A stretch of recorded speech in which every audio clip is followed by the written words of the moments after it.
What's up, Boggarts and Kithkin? We're finally back after a 2-year hiatus. Welcome to Top Deck the Gathering. I'm Blake. My co-host Dalton is here. Dalton. What's up, guys? We decided that after an absolute banger year for Limited, maybe the best in recorded history, For us, we at would least. instead start back on a rough set. We said, you know what? It's about time. We've been on hiatus for too long. Let's come back with a set that is only okay. Yep. Depending. But I mean, I think I'm a little higher on this set than you, but we'll get into it. Yeah. But we also have a really exciting year coming up ahead of us for this year in Limited. They announced the Arena Limited Championship and there's the Arena Limited Championship leading into basically a Limited Pro Tour, the Limited Championship. Yeah. And so we'll go into the structure of that, but today's episode is going to be on the Limited or the Arena Direct this weekend for Lorwyn Eclipsed, and we're going to try to give you guys all the tips and tricks you can to get as many boxes and as much money in your wallet as you can. These have been great opportunities for players like me and Blake, and I'm sure many hundreds of you out there to put a little cash in your pocket or just stow away some boxes in your closet. I know me and Blake have been really enjoying them. They're a repeatable experience. For anyone who doesn't know, the Arena Direct is you just fire off as many bullets as you want. What is it, 7 wins before 2 losses, or do they move it up to 8, Blake? No, I believe it's 7. Okay. I believe it's 7 wins before 2 losses for the collector's box. Whenever they have Play Booster Arena Directs, it's 6 wins before 2 losses for a single box. Yeah. And 7 wins before 2 losses for 2 boxes. And we'll go into the more of like the strategy of that later, but we've also got some other arena events coming up. We've got another Arena Direct coming up for this set 2 weeks from this weekend. So we'll have a weekend in the middle there for a break to get a breather, and then there's going to be another Arena Direct this time for 2 regular boxes, and then the week after that we're having the very first Arena. What is it? Limited Championship Qualifier. Yeah. And Supreme. So, I'm just gonna keep adding words to it. Yeah, extra most bestest. Yeah. But Blake, why don't you give them a breakdown of kind of the structure for how that's going to work out? Because I'm sure a lot of people are familiar with the arena. What's it called? Man, I'm blanking on all the names today. The Arena Championship Qualifiers. So it looks like going forward, the Arena Limited Championship for this year is going to be replacing the prior structure that they had, which I'm not sure how constructed players feel about that. Maybe there will still be some qualifiers for them along the way to get into other events. But it seems like they're shifting focus on Arena specifically to Limited as far as the competitive environment goes. So essentially it'll work the same way that Arena Opens used to work. Yeah. With a few caveats. So instead of having day 1, day 2 designated where you have to get through day 1 and you can only get through once, and then you have to wake up early Sunday, hit your time slot, do your first draft, play through it, and then do your second draft, hit your time slot, and play through it. It's essentially going to be as many entries as you want to run. It's no longer on a daily basis. It'll start Friday, probably around 11. That's typically when Arena Directs start, and I think it's following a similar structure. And it'll end Sunday probably around 9, which is when Arena Opens typically used to end. And the first round will be draft, which is a market improvement on the Arena Opens writ large. Though with this set, we'll see. Draft in this set's pretty rough. But indeed. It's 7 and 2. So you get 2 losses to give, and that's it. Or rather, you get 1 loss to give, and that's it. So going 7 and 1 it's stiff. But if you go Especially in a 7-1, set you like get through this. round 1. Then you go to draft 2, and it's 6-2. So you have to get 6 wins before you get 1 loss. If you get to 5 wins, you still get your Arena Limited Championship invite, which will be later on in the year. I believe it'll be around November or December. They're going to have 4 of these So you only have between one now loss and to then. give in round 2, or you Yeah, have no losses to give. you have 1 loss to give. Okay. And then you have it 2 is still losses to best of give 1. round 1. I believe it's also 1 loss to give. That's weird. Yeah. They're both the same amount of losses. Because, or it may be 2 losses to give. Let me pull it up just for clarity. Yeah. But yeah, if you get through round 2 with 5 wins before 2 losses, you get $1,000 and you get a limited championship invite. And if you get through with 6 wins before 2 losses, you get $2,000 in the same thing. But you can enter as many times as you want to, and there's no limitation on when round 2 takes place.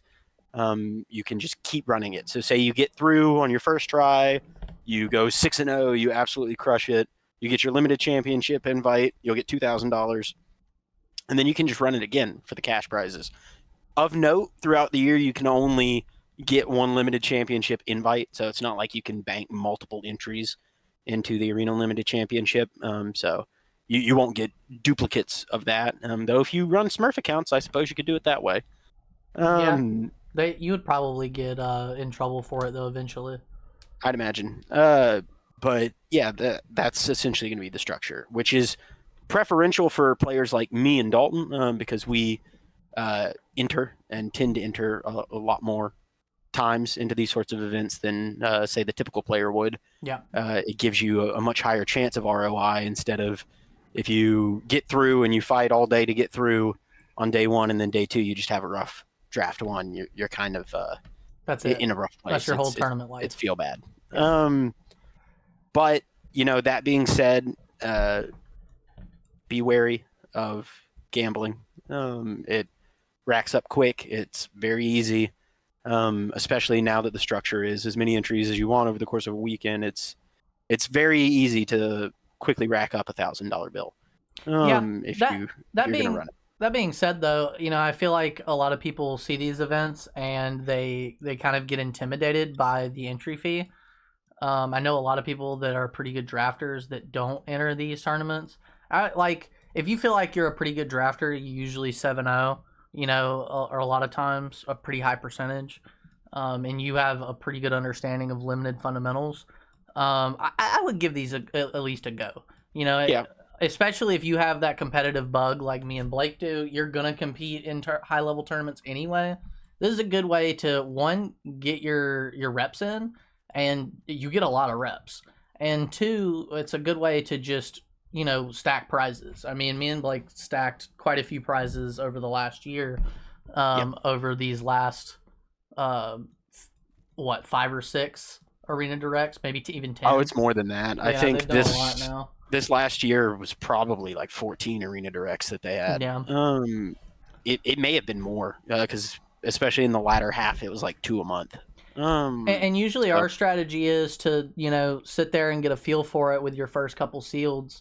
And if you can get your first box within like 5 or 6 sealeds, usually you create a pretty big blanket for yourself to, you're already in the money now, so you can invest a decent portion more to getting more boxes. And if you can hone in, through your experience, what this specific format is about, and up that percentage of that win percentage, you're going to be doing all right. On top of the fact that, me and Blake usually get a lot of our gems back when we do play, because for the direct structure in particular, the gem repayment is pretty decent on some of them. So if you get like 1 win shy, you usually make a gem profit. You don't just get your gems back. Yeah. And also of note, Lorwyn being an in-universe set, all of the Arena Directs for in-universe sets are 6,000 gems, as opposed to with Universes Beyond sets, they're 8,000 gems. Yeah.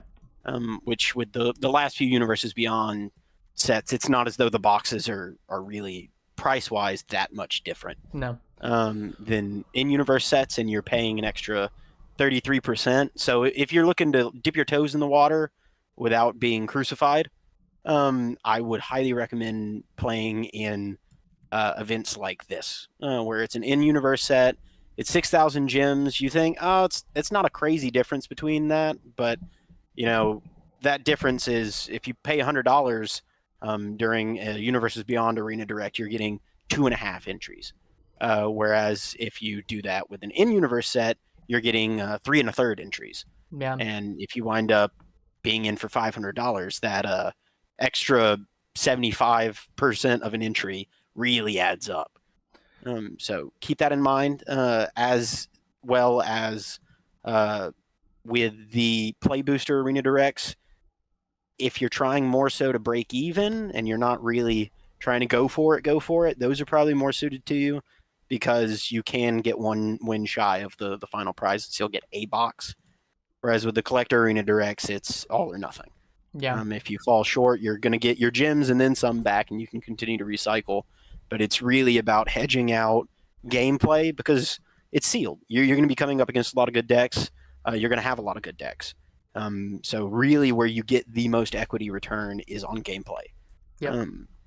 So because keep that the in mind. deck building is pretty straightforward, and most people are going to be able to build a Yeah. half decent deck out of what they That get. being said, Lorwyn is going to be a little bit less straightforward than typically, I think. Yeah. Which we'll get into. Okay. Let's see. So, where do you want to start? First off, I feel like the first thing we always think about sealed is it's going to be slower than whatever set's draft format. Do you feel like this sealed's a good bit slower? I don't know. See, this is one of those strange situations where I found this sealed is actually probably about 30 to 40% of the time faster than draft, because this is a relatively slow draft set. Yeah, it is. The game really, really starts on turn 3, sometimes turn 4, depending on the decks that are up against each other. But even if in there are sealed plays in this before environment, in this sealed environment, sometimes someone's going to open a Goblins or a Kithkin or a Merfolk deck that's really synergistic, and it is going to pummel you. Yeah. So I would err on the side of caution when just building a willy-nilly slow 5-color sealed deck going into the Arena Direct. Okay. I try with sets like this to look at my deck building as something akin to an inverted bell curve. For those of you who don't know, a bell curve is shaped like a bell. It goes up, or a hill. It goes up in the middle and down on both sides. And the average tends to loop to the middle.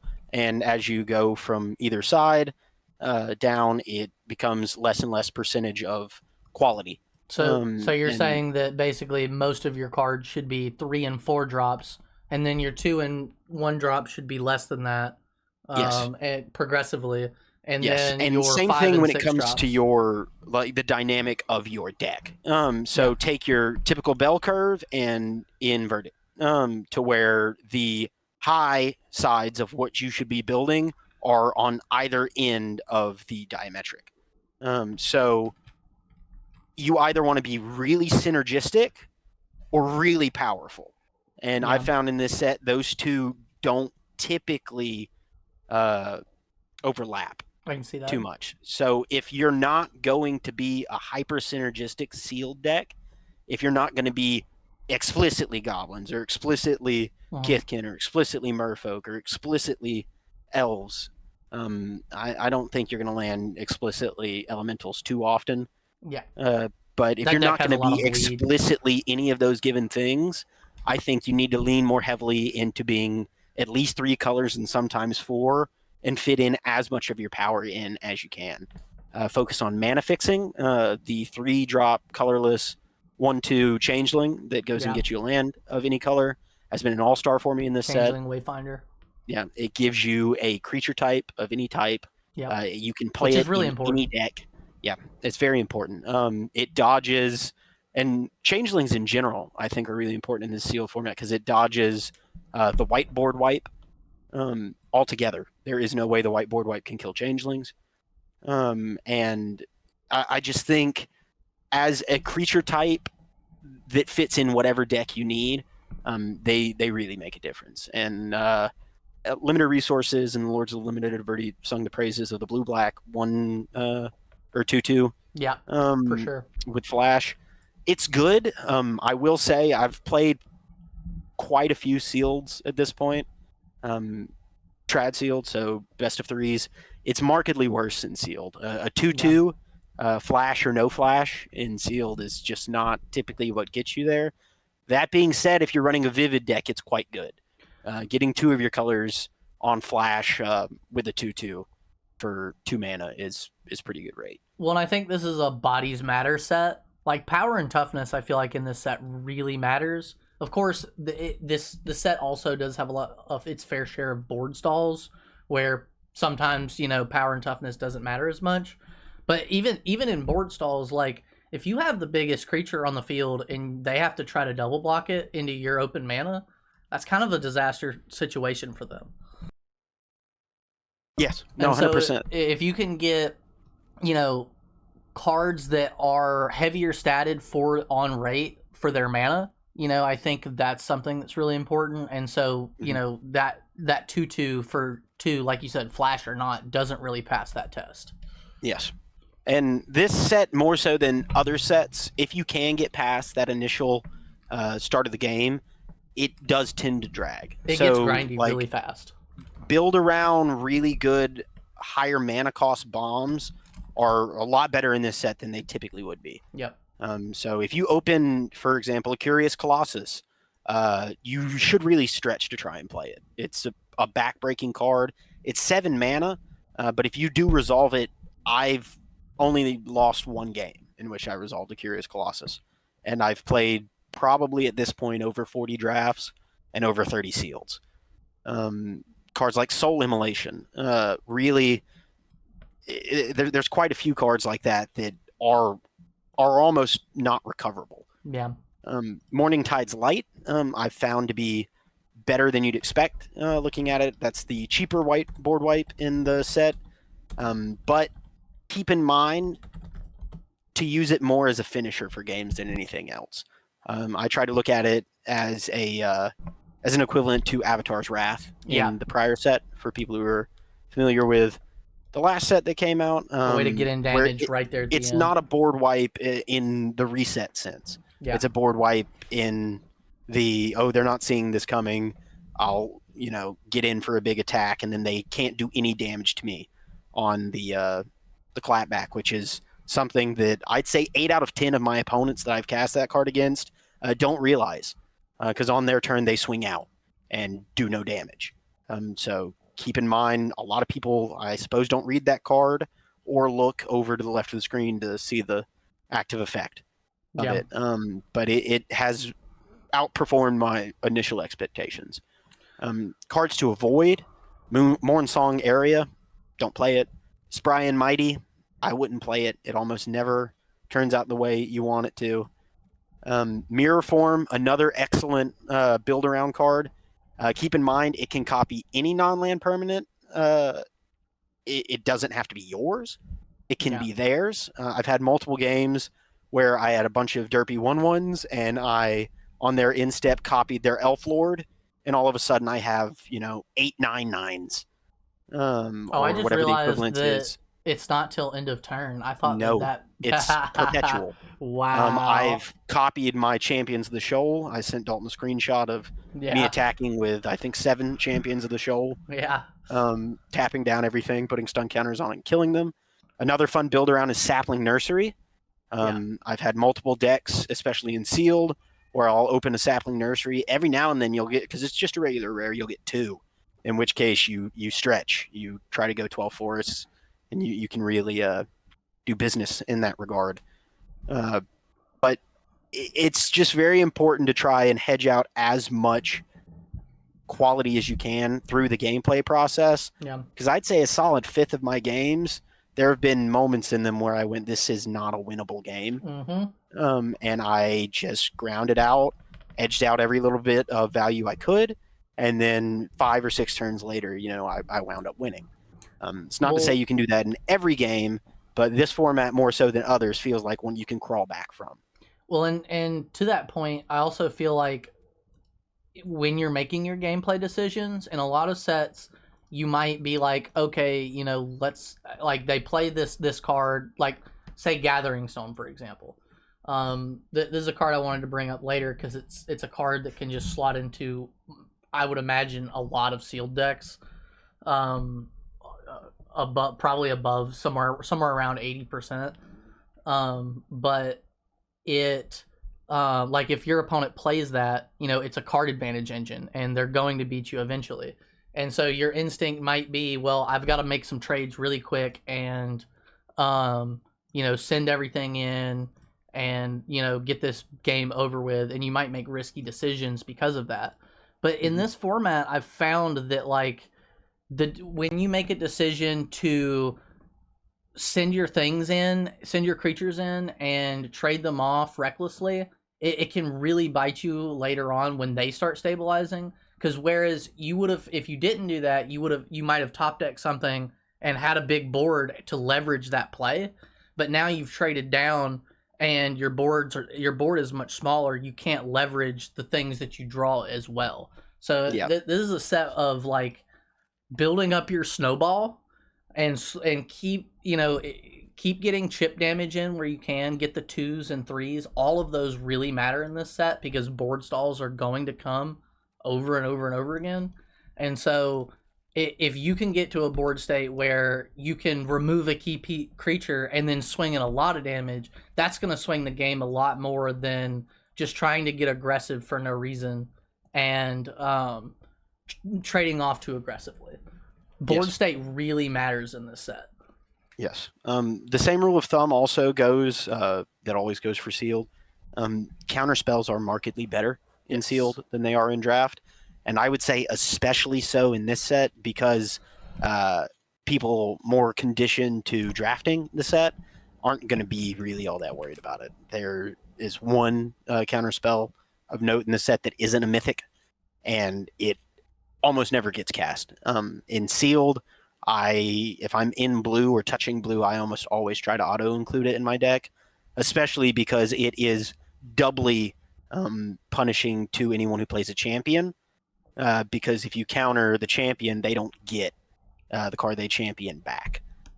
So you essentially 2-for-1 them on their own play with just a single counter spell, which is, it comes up, and when you do that, you feel like you're cheating a little bit almost, because not only are you getting to counter their best spell, but they are giving up on resources to get it countered. So keep an eye out for that. So would you say in this format that more often than not you're 2 colors, or more often than not you're above 2 colors? Again, it depends on that inverted bell curve. When you open your poll, if your poll is, I'd say, a 7 or an 8 on the synergy scale, then I think you should probably more often than not be 2 colors, because you have enough power concentrated into those 2 colors that you can really come out ahead of all the other dirtily slower decks. Okay. And in those situations, depending on my curve still, but 3 drops seems to be where the quality is in this set. 3 drops and 4 drops. Yep. 5 and 6 drops are a little less common. I typically run 15 lands if my deck's only 2 colors. 16 if it's a bit of a mana hungry deck, or if it's a blue deck that wants to draw a lot of cards. But that is one of the benefits of being synergistic and only running 2 colors. You can afford to only run 15 lands, and it is best of 1 in the Arena Direct, so you are going to have the hand smoother. You're not going to be punished nearly as much for it, and all these other decks that are running 17 lands are going to run out of cards. And that's another thing I was going to say about this set is, like, since it does go grindy, it goes to top deck wars a lot, and it goes to flooding out a lot. Like, the player that floods out often loses. Just loses. I mean, it is just an auto concede almost. More so than any deck I can think of in the last probably year and a half. Yeah, for sure. It's not uncommon to see 12 lands on each side of the board.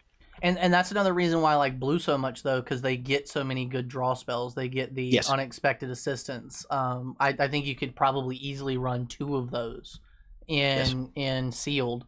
They get the Easily. thirst. They get thirst for identity, which is also really good card draw and selection. Mhm. Um, Cards that fall off for me in sealed in this format, at common, speaking of blue, Blossom Bind. yeah, Including the white enchantment 2, Spiral into Solitude.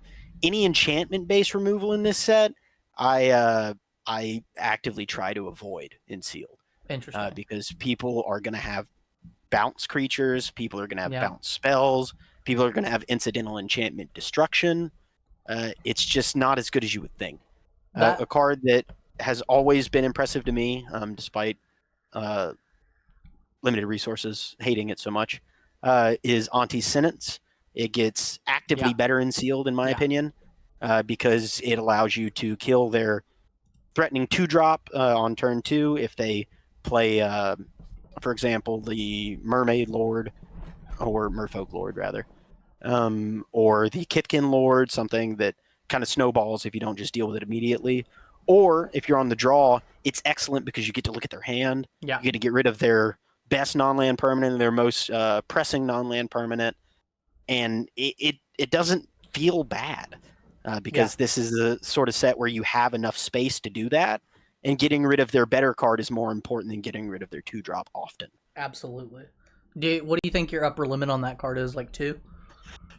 In sealed, I'd probably go up to 3. In draft, I've been trying to keep it around 2, but in Yeah. sealed, I think it's actively good, especially because there are so many permanent build around cards, even outside of creatures in the set. Like Morkant's Eyes, if you get rid of, is excellent because that card often feels like a mythic uncommon in the elf deck.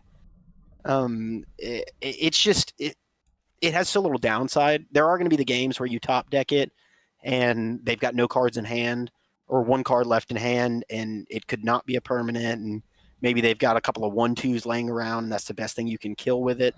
It is sorcery speed, so make note of that. But I would say the number of times I've been able to completely control and navigate a game based off of being on the draw on turn 2, Auntie Sentence, taking whatever is Their best best for card my is. current game plan, Yeah. and knowing how they're going to play out the rest of their game, it's been good. Also, it can nab the blue enchantment that gives hexproof, the instant.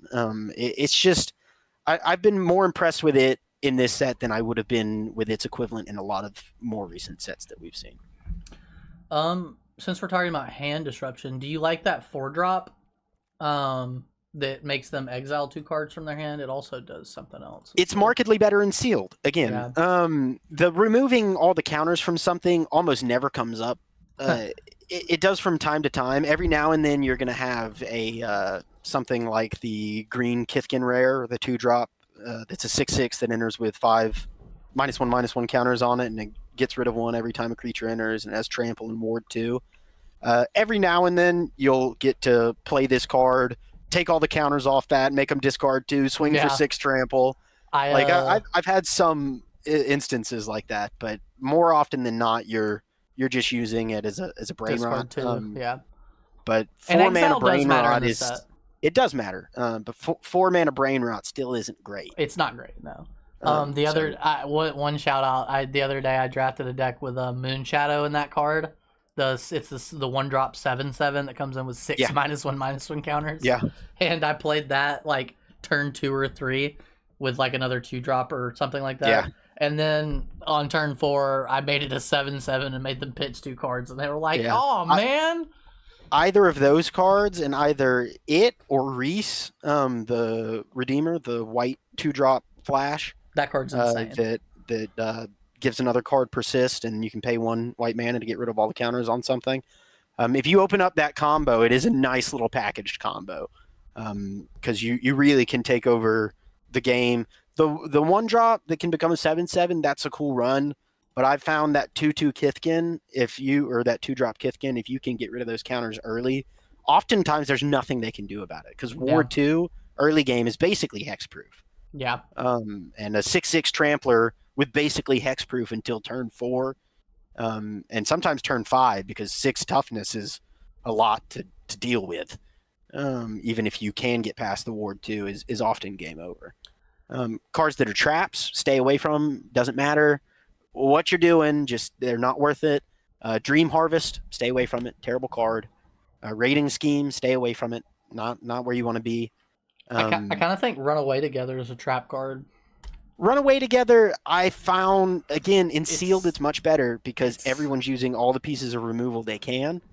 Yeah, if you can ever like removal. fizzle their removal by bouncing Mhm. one of their things and one of your things, that is Yes. incredible, and that is the It's ceiling. good. That's the absolute ceiling of this card, I feel like. It But is, but again, there's a lot of enchantment-based removal. There's the blue common enchantment removal. There's the white common enchantment removal. Sure. And whenever they spend their turn playing those cards on yours, and then on your turn you get to untap and just return your enchanted card to your hand and one of their things, put them off tempo. It's really good. But it's only ever a C plus. Well, I was gonna say the one thing I find difficult about it is finding somewhere to hold up the 2 mana. Like, Yep. like if it's between playing a 3-drop and holding this up, or playing a 5-drop that is gonna really impact the game, it's hard not to play the 5-drop that's going to really For sure. impact the game. For sure. Don't sleep on Lewin, Imperfect Naturalist. That card, it very quickly takes control of a game. It's the 2-drop Golgari hybrid 1/3. When it enters, you mill 4, put a creature or land card from among the milled cards on top of your library, and you can pay 2 and triple Golgari hybrid and tap it to discard a land and make a 1/1 black and green worm creature token for each land card in your graveyard. Oftentimes, once this card hits and you have, say, 3 lands in your graveyard, Yeah. if you can just keep the game going, Yep. you're going to win. That's Because one of those they'll cards swing, that makes you'll good. discard a land, you'll make 4 1/1s, and then next turn, and you can chump block whatever you need to. And then the following turn, you'll do the same thing, but you'll make 5, and then 6, Yep. and then 7, Yeah. and then the rest doesn't matter. Yeah, You're just it's swinging for lethal. pretty unbeatable. Figure of Fable, same thing. For a 1-drop, it often is a kill on sight. I often try and wait until they activate it the second time to turn it into a 4/5. Is that the and one kill it in drop that response. grows? Yes. Yeah, that Yeah. card's so scary. I didn't realize it has protection from your opponents once it gets to the last. Yeah. That's crazy. So once they fully transform it, you're in a race. Yeah. And they have a 7/8 blocker with protection from all of your stuff if need be. Yeah, so if you can kill it, do kill it, and if you can't, you'll probably lose the game. And when they have that card, try and go out of your way to leverage killing it.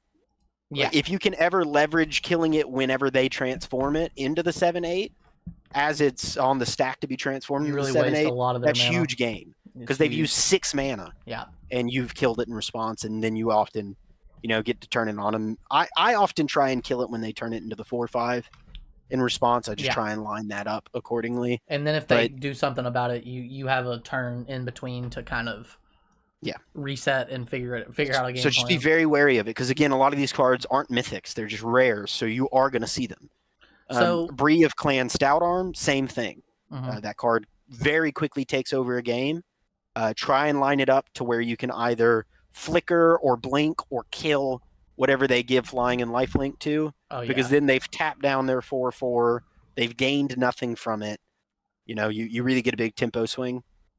High Perfect Morkant is a very good card. It's the elf noble that when it and any other elf you control enters, your opponent blights. You can tap your elves to proliferate and use those blight counters to kill their creatures. Keep in mind, there are games in which them blighting is beneficial. So read the board.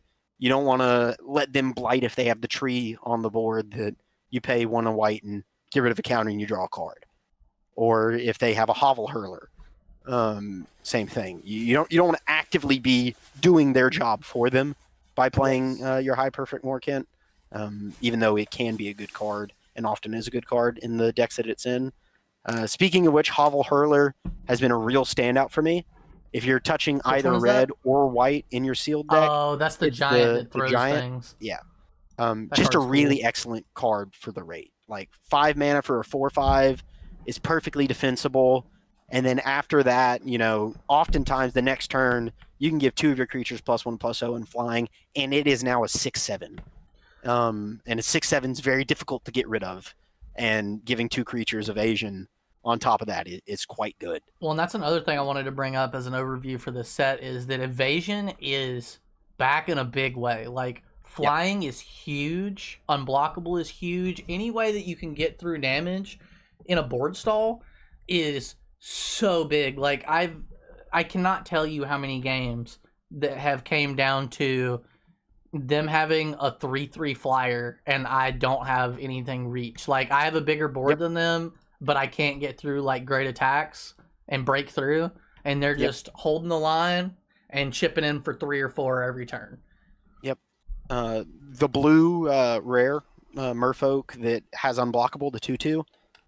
Oftentimes, I try and if I'm running that card and I'm in blue, I try and get at least 1 or 2 white sources or sources that can also create white mana, because that card very quickly runs away with the game. When you transform it to its white variant, it gives something else protection from all colors until your next turn. So you can often just protect your big creature. You still get to crack in for 2. They can't block it. And then the following turn, you get to transform it again, draw another card off of attacking with it unblockable, and then rinse, repeat. Keep that in mind. The combo of the 1/3 Vigilance 2-drop Merfolk, that you can tap another Merfolk when you attack with it to give it unblockable, and the Merfolk Uncommon 4-drop, the 3/2, that makes a 1/1 flyer when it becomes tapped. That is an excellent combo, especially in sealed, time and again. I've seen people run away with the game because essentially you just get to attack for 1 unblockable every turn, tap your Merfolk down, make a 1/1 flyer. And Yep. the 1/1 flyers really, really rack up They do. very quickly. Furdock Core, keep in mind, it comes up for me often in many decks. It is a shapeshifter. So if you are running one of the champions, it can be the card you exile from your hand, even though it's not a creature. It counts in your graveyard as all creature types. So if you have a Morkant's Eyes, you can put that into your graveyard through your milling or whatnot, and it also will count as a creature. Paying 4 to make it into a 4/4 is okay. It's not great. I wouldn't say it's quite like on Haunted Screen levels as far as manoliths go, but it does come up, and it benefits from all the lords in the set. It's right at that inflection point of a lot of the different things that are going on in the set. Yeah. And so in sealed, I've often been happy, especially whenever I'm 3 or more colors to run the Furdock Core. And even in my synergistic decks, again, it counts as all creature types. So it's a little bit better than it looks. One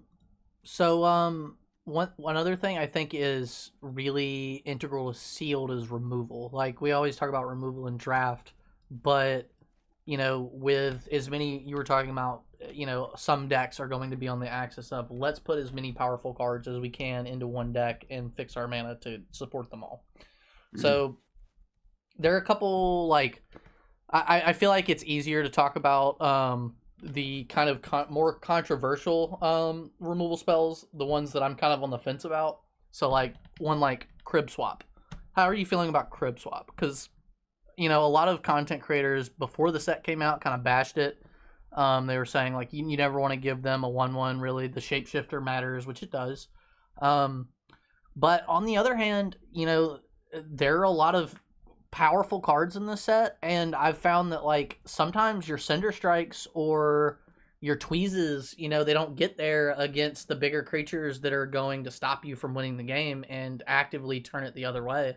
So I feel like exile a creature, if you can hold like Crib Swap for the right moment, it's going to be really good. If you're forced to use it, on the other hand, it's where it's going to be less good. How are you feeling about that card? Again, and I know I sound like a broken record, it is a markedly better card in sealed than it is in draft. Yeah, and especially so in this set, because you are going to have so many, especially if you're taking the advice of taking and playing, regardless of if you're 2-color or mini colors. I play all copies of the 3-mana 1/2 Changeling and Go a land that I get. Yeah. All of them, regardless of what I'm playing, because again, it plays perfectly into all the nexus points of the set. you're going to have a 1/2. So they're not going to be able to leverage that 1/1 as much as they would be in a typical set. And this set isn't very aggressive. So again, they won't be able to leverage that. You're not often going to have situations where turn 4 or 5, that 1 damage really makes a difference. Of note, it does give them something to blight onto. So keep that in mind. Don't crib swap things that aren't worth crib swapping. Yeah. My barometer is, unless it's a 4-drop bomb, I'm not going to crib swap it. 5 mana typically is where I mark my crib swaps at. Yeah. There are going to be situations where you have to do what you have to do. But try and avoid it. I would put it under keep out. I think keep out is White's best removal at common and uncommon, in sealed and in draft. And it has that extra mode in sealed, especially because there are some enchantments that matter. That's true. So I put keep out above it, but I will play crib swap in decks if I have to. Yeah. So how do you feel about Requiting Hex? The 1-drop destroy target creature, mana value 2 or less. It's a card I actively avoid it. Yeah. Especially in sealed, I actively avoid it. Yeah. Because more often than not, the decks you're coming up against are not going to be playing Haymakers on turn 2.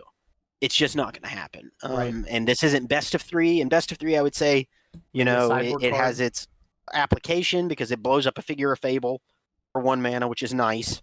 And it gets rid of all the 2-drop lords for 1 mana, which is nice. But it's just not something really that gets there enough of the time. And the blight to gain the 2 life also it doesn't get there enough of the time. Yeah. I hadn't mentioned Protective Response, the 3 mana white uncommon, destroy target attacking or blocking creature, and it has Convoke. That is the best white removal spell. Okay.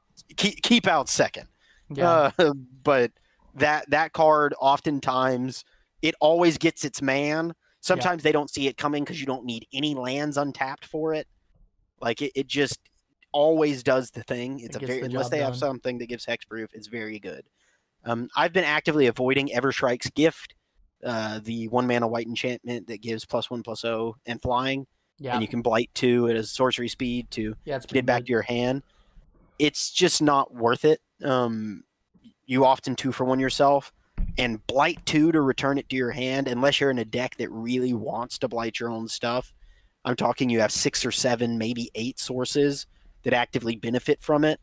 I'm not including Everstrike's Gift in really any of my decks. Well, and the thing about flying in this set is, like I said, it allows you to leverage the board you've already built to stop your opponent from killing you while you just chip in the air.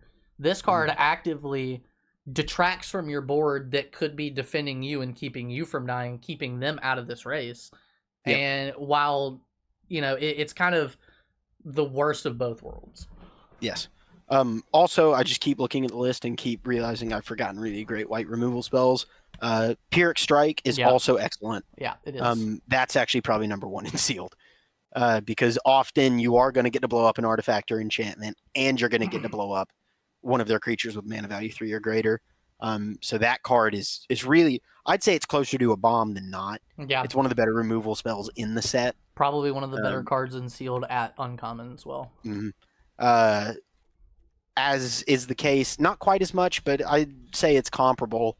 The 1-drop green spell that gives hexproof and +2/+2 always comes up for me. I'm never upset about including it in my deck. I'm never upset about including all the copies of it that I can get in my deck. You'd be surprised. What's your upper limit?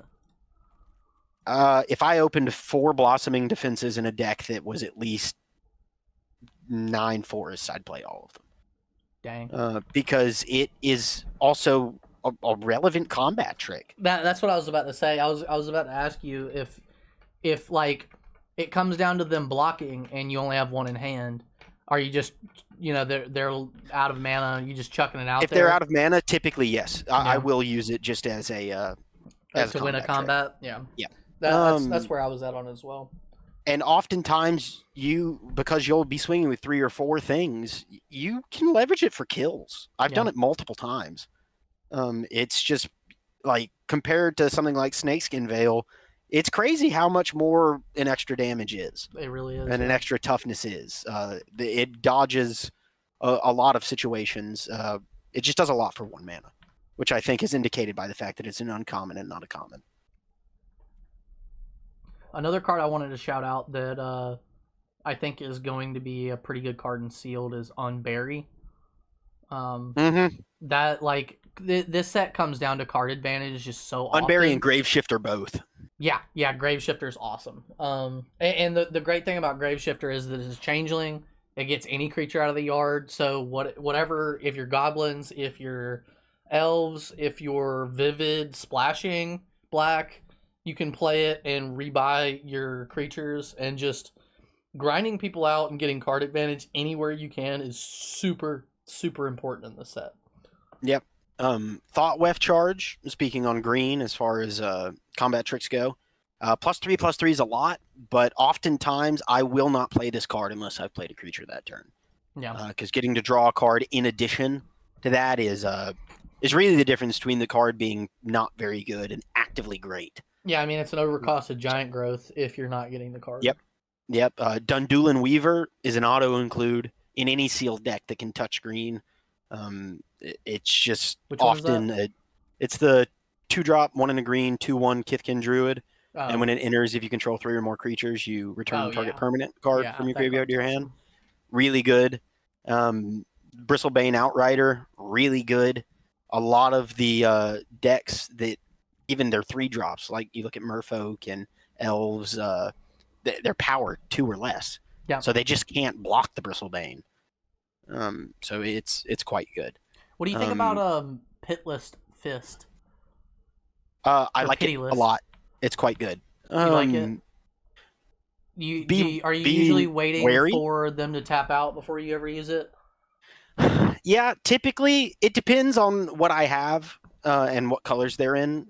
Because oftentimes if you play it onto your green 4-drop, like say you have a Bristlebane Outrider and you play it onto it, even if they have open mana, unless they have open mana and the colors that for spot removal at instant speed, which there's not really a ton in this set that hit 5 toughness at below 3 or 4 mana. I typically just run it. Because turning your Bristlebane Outrider into a 5/7 that can't be blocked by power 2 or less creatures, and anytime you play a creature, it's a 7/7. It's backbreaking. So I like Pitiless Fist, but keep in mind that you can get blown that out. it can, go poorly for you. Also keep in mind you don't have to make it fight something. Yeah. That's a choice. It's a man. Yes. Moon Vigil Adherence is terrifying and sealed. It's often a 4-mana 9/9 trample. Which one? The 2 and double green Elf Druid. With trample, it gets +1/+1 for each creature card. Yeah, that card's insane. In your graveyard and each creature you control. It's a big boy. I would say red is the color I avoid most in sealed in this format. You're obviously going to have reasons to go into it, but I do think it overall is the weakest sealed color. The strongest sealed colors I would say are a toss-up between green, white, and blue. Black is really pretty determined on the rares you get and what other color you're in. Though getting Graveshifters or Gravesifters, no, it's Graveshifter. Getting Graveshifters and all the other various reanimation spells from black is nice. So if you have enough of those, I say it's worth just splashing black just for those. And Bog Slither's Embrace also is very relevant. As we said, exile matters in this format. And I cannot tell you the number of times that on turn 4 I've played a 2-drop creature, blighted 1, and exiled whatever threat they have going. It's worth it. It's worth the blight. It's very good. Sorcery speed hurts it, but it's still valuable. So let's start to wrap up. But before we do, I was thinking about it, and I think, like, what percentage of the decks that you play do you think in sealed are vivid? Because I feel like people are probably going to have a tough time building like 3 to 4 color vivid decks. And that might be something we could kind of come out in front of and, help them out with. For me personally, it's somewhere between 30 and 40%. Yeah. It's less than half, but it's closer to half than you'd expect. Right. I play more Vivid decks in Sealed in this format than I do any other independent deck type. Yeah, that's fair. So it's just really solid. Glister Baron is so-so. It's fine. You'll play it in those decks that you have. But Eclipsed Flamekin goes a long way in those decks because it can get you a mountain or a island or an elemental, and it turns out that all the elementals are pretty good. And all of the what's it called? The Vivid and payoffs. all the shapeshifters. All the Vivid elementals payoffs as are well. elementals, yeah. Yes. So all the changelings. It just, and a 1/4 it's a sizable blocking body for 3 mana. Yeah. The Eclipsed Kithkin is really good. Out of all the synergy decks, I think Eclipsed Kithkin is the best of the Eclipse cards for your sealed pulls, because going turn 2, playing a 2/1 and getting either a land or a relevant creature from it is scary. That is pretty good for the opponent. but you have to be able to all cast of them are it on good, turn 2. but there's something to be said for the fact that it is the only 2-drop out of the cycle. It is very solid if you have a critical mass of Kithkin. And so are your Vivid decks kind of all like a similar base? Like, are they all base green, or are you kind of just whatever depends. colors that your sealed pool tells you to be? Is that more? It depends. Is it more I'd say fluid? half of them, maybe a little over half, are base green. Mm-hmm. But Foraging Wicker Maw and Changeling Wayfinder go a long way in the set. Yes. For Vivid. And Wicker Maw is a Vivid all-star because it becomes whatever color you filter for sure. It through for the turn. It's 2-drop, colorless, and you get the Surveil one, which oftentimes comes up. Puka's Eye is a cool card as well. 2 mana. You get to draw your card. You just have a color for the rest of the game. The green enchantment, the one in the green, enchant a land. The land sick. becomes a color of your choice and taps for an extra of that color. Those are really the backbone of that deck. Are you playing Tin the Sprigs in it at all? No, not often. Not in Sealed. Yeah. Tin the Sprigs, I only ever play if I have a critical mass of Tree Folk and or Changelings.